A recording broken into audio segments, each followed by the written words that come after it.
One of the best locations in Fallout 4. This is Hubris Comics, containing 2 skill books and lots of unique weapons and armor based on the Hubris Comics series, which is kind of like Marvel or DC in our universe. Scavengers lead. We can have a click and read of this. And it'll say, check out Hubris Comics up Newbury Street. Store on the ground floor. Ought to be easy. Well, given his current position, I would say this wasn't easy. Let's head on inside. Once you're in, the storefront here has several things to note. First thing is the Unstoppables. Be sure to silence the monkey. Once you do that, you'll be greeted by a number of ghouls. This is one of the most concentrated locations of ghouls anywhere in the Commonwealth, so be careful. Bingo. This, the Unstoppables, will give you 1% permanently of avoiding all damage from an attack. Whilst it is small, pick up all 5 copies, and that's not a bad way to play the game. Alright, after checking the cash registers and making sure no one's bony hands are on the pre-war money, we can have a read of the store terminal. And it will have some order tracking. For August, you can see that 95% of the pre-orders picked up last month ran out of Grognak twice, requesting additional copies. The most were obviously 102 copies of Grognak the Barbarian, lost in the snows of lust. 86 was Captain Cosmos, the radioactive spaceman from space. 31 Tales from the Front, the Red Terror. 10 Underground Life Vault Boy Special, but only 2 for Mantaman Voyages of the Deep. So obviously it was not selling very well. Moving on, both of the Mantamans weren't even picked up, so no more pre-orders for Mr. Freely and Dover. The rest of the Mantas are still in the boxes. Putting them in the free bin tomorrow. Can we stop stocking these? Clearly, he wasn't a very popular character. Got several inquiries about the Silver Shroud comic book rumours. And then we can see that once again, Grognak and Captain Cosmos were the top. And when it came to new subscribers, the numbers were dangerously low. And they had to start laying on the hard sell. Remind customers that we do all the work. Just come in and pick the issues. And it's 5% cheaper than doing it at home. Fortunately, we've had some new subscribers, all of which were for Grognak. 1 for Mantaman, though, at the bottom. You can use this to disengage the safe lock. More importantly, though, you want the axe. Grognak's axe here causes the targets to stagger and bleed. It is a beautiful weapon to use, especially if you're doing a melee run. It is just awesome. Into the storage closet now, where we'll find, well, one of the employees that was probably having a nap, toolbox, and another expert lock safe that you can unlock. That covers almost all the downstairs. There is a bathroom that behind the door has some, well, in my case, it's Radaway and Jet, although it's always 2 random pieces of maids. There's a Jangles and apparently the other Scavenger. Let's have a read of his note now and see if it was any different.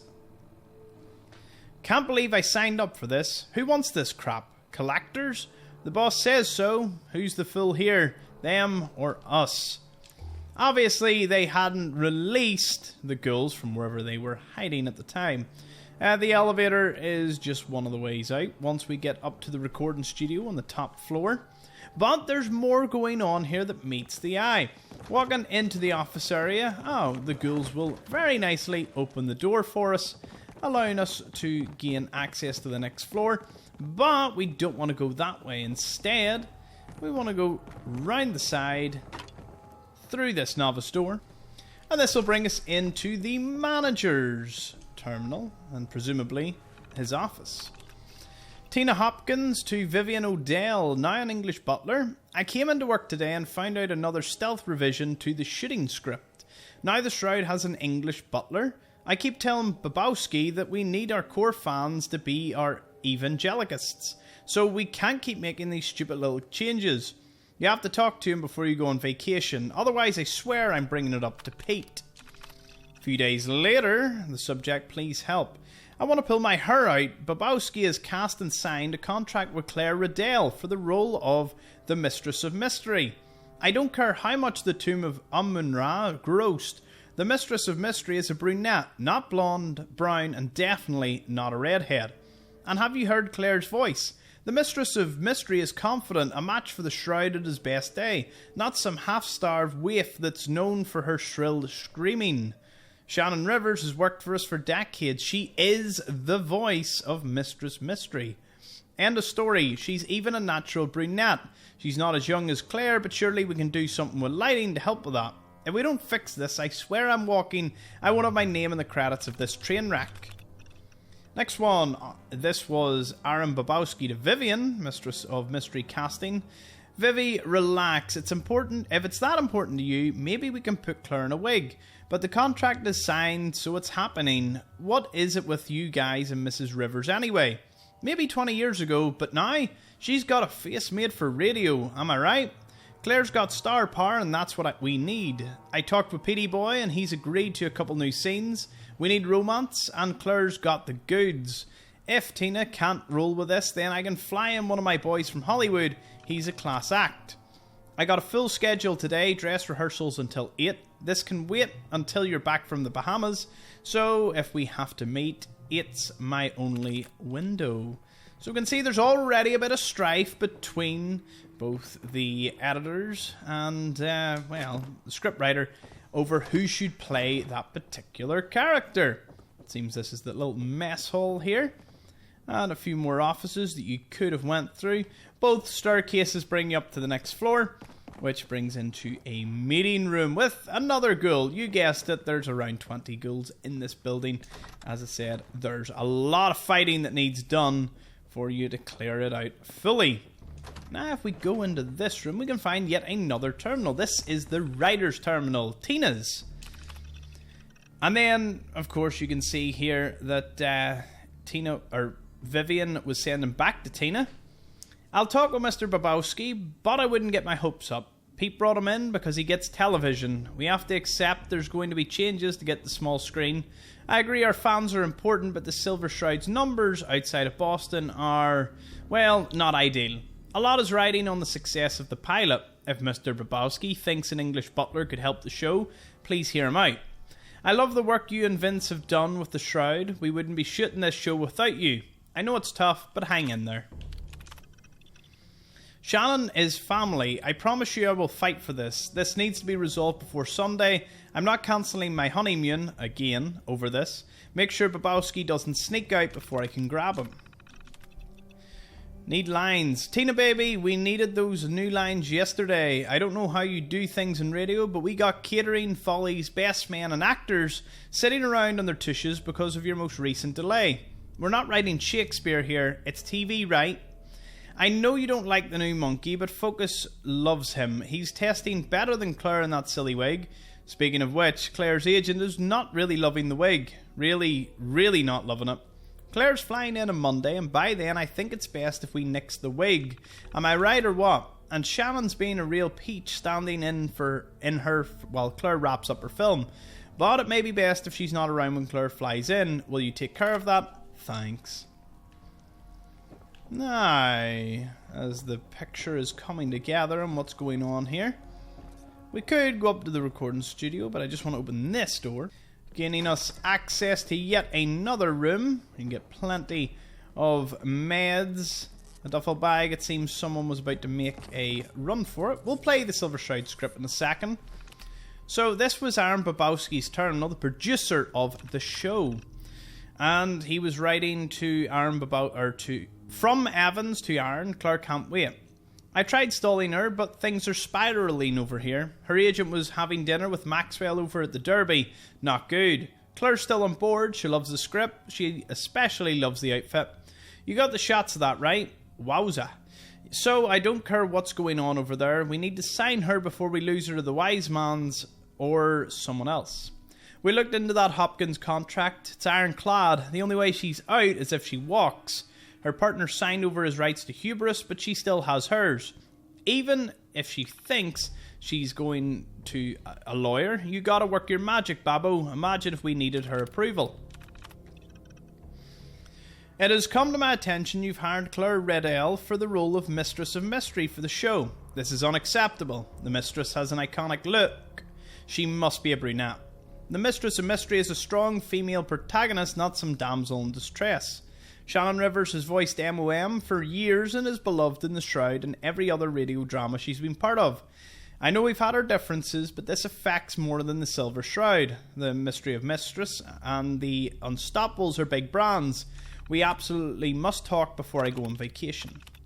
And then this was Peter Schreiner de Babowski on the casting. Vivi got hold of me before she left. I got the photos of Claire and she's dynamite. Love the altercations in the soup. It still feels like the comic, but more believable. So I'll back you there. But I'm with Vivi. MOM's a brunette, period. Her voice needs to be strong. Claire's voice isn't. Can we have Shannon dub over Claire in post? That's the words, right? That would be the best of both worlds. I quit. This was Tina de Iron. Effective immediately, I quit. You can explain to Petey how you lost the lead writer for the Silver Shroud, and after everything Shannon has put up with, if you want to fire her, do it yourself. Manticore's been wanting to hire me for years. Looks like your loss is their gain. Obviously, the making of this TV show caused a whole raft of problems for the show and Hubris themselves. Once you come up here, a glowing one will greet you from behind the scenes. Although, you can grab the Silver Shroud submachine gun prop, but that's not all. You can also grab his costume, which you'll need for a mission given in Good Neighbour. Grognak's own costume, which will increase your strength by 2, melee damage as well. Can be found here. Doesn't have much in the way of damage resistance, but what you lack in that, you make up for in a really nasty swing. Opening the star door will get you the astoundingly awesome tails, meaning you'll do 5% extra damage with the alien blaster. If you don't know where that is, be sure to check out my video on that. Now, there's only one other thing you can sort of mess about with just when you're in Hubris here, which is the studio control terminal. You can do a static test pattern. I won't, it's a really annoying screeching noise, but the Silver Shroud theme can play. As you go through the video controls, although the cameras are all, they failed, you can do max brightness and it will actually change the brightness over there. It's now super bright. And if you want, you can also do a chroma test, which looks kind of funky. And you can revert it back if that's something you want. It seems my character wanted to do a bit of a dance to even get to the the part where he changes the lights. And with all that, the only other thing you can do is go up to the roof, which gives you a good look over the avenue. There is one last thing inside Hubris that we need to have a look at, but I just wanted to show you on the map. It's located in the downtown, not too far away from Swan's Pond and Hallucinogen Incorporated. Back into Hubris, where we can listen to the Silver Shroud script. And by listen, it's more reading the draft. Death Becomes You, Draft 18. Title card, Adventures of the Silver Shroud, cue instrumental theme song. Episode card, Death Becomes You. Narrator, today's episode, Death Becomes You. Boston 2077, exit Boston Street at night. Newly shot footage of the Boston skyline at night. The full moon lights up the sky. The Mass Fusion building and Trinity Tower clearly visible. Pan down to street level, the hustle and bustle of Boston at night. Cars, people, etc. Into the Rusty Anchor pub, a ceiling fan spins over a small card table. 3 men, 2 women, all gangsters, sit quietly. Contemplating their cards, a pile of chips sits in the middle of the table. Clearly a high-stakes backroom card game. Bald Beauty, or Bald Betty, you're bluffing. Crazy Clarla, glad you think so. Bald Betty, okay fine, I'm all in. Bald Betty pushes all of his chips into the middle of the table, making the pile even larger. Silver Shroud, actually you all fold. Everyone at the table looks around in panic. Nobody knows where the voice came from, but they recognise the voice as being from the Silver Shroud. No, it can't be. Oh, but it can. The lights go out. Suddenly the room is illuminated only by the fire from the barrel of the machine gun. It's the Silver Shroud. He appeared as if by nowhere and has sprayed the room with bullets. In the flashes, the different gangsters can be seen falling over, almost as if it's stop motion. The lights come back on. All the gangsters lie dead. The Silver Shroud stands next to the table, machine gun smoking. He looks directly at the camera and speaks. Silver Shroud says, "Feeney 5, death has come for you, and I am its shroud." Aye. If we head back down the stairs on the left side, there's one final thing you can pick up. Inside here is the Silver Shroud photo, which you'll need again for the quest. It's best you pick all this up in one go, and then that allows you to, well, do whatever you please. You don't technically need to come back here, but you may be sent to clear out the ghouls for various quests, and if any stage you want to drop down through the elevator, that'll get you outside. That concludes Hubris Comics. Thank you for watching.